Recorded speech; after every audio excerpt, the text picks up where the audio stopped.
Ik ben 2 jaar geleden al eens naar de chiropractor geweest. En het was eigenlijk echt een hele ervaring. Want je hoort allemaal geluidjes en in het begin is het best wel spannend. Maar achteraf ben je super blij dat je bent gegaan, want je voelt je super soepel en relaxed. Ja, daarom ben ik hier dus vandaag weer. Want daardoor wordt mijn rug weer lekker bewegelijk en kan ik me weer makkelijk bewegen. En voelt me lekker rustig.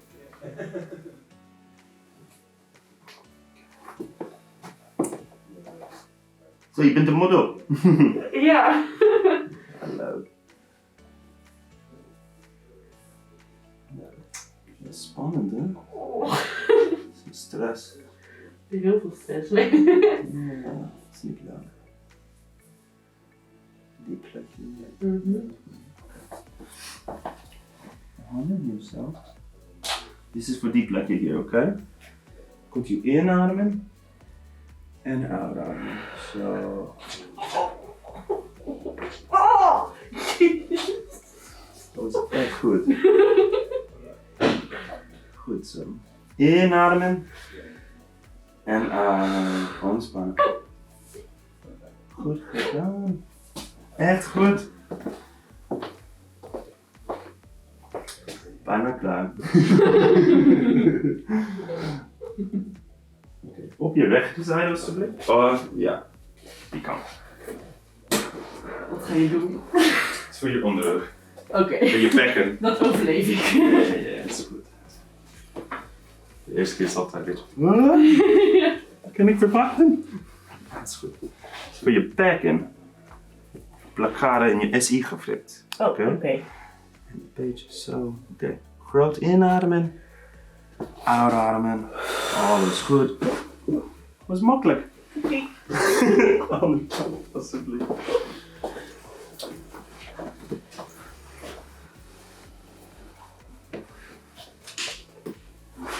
Zo.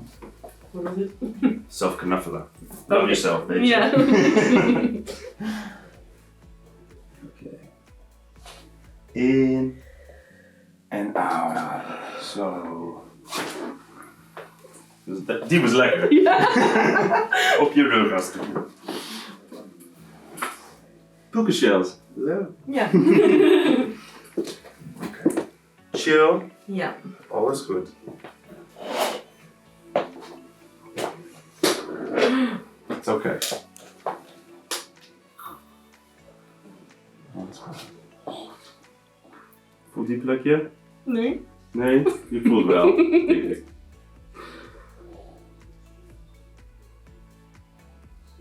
Ademen. Het is echt goed, oké? Dan breek je niet mijn nek. Nee. Nee. Ontspannen. Dat is goed. Oké. Het is niet gebroken. Nee. Bijna klaar, oké? Oké. Die is een grote.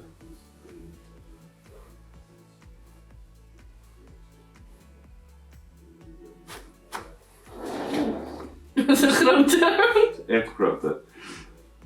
Je study te veel, denk ik. Langzaam recht zitten. Langzaam.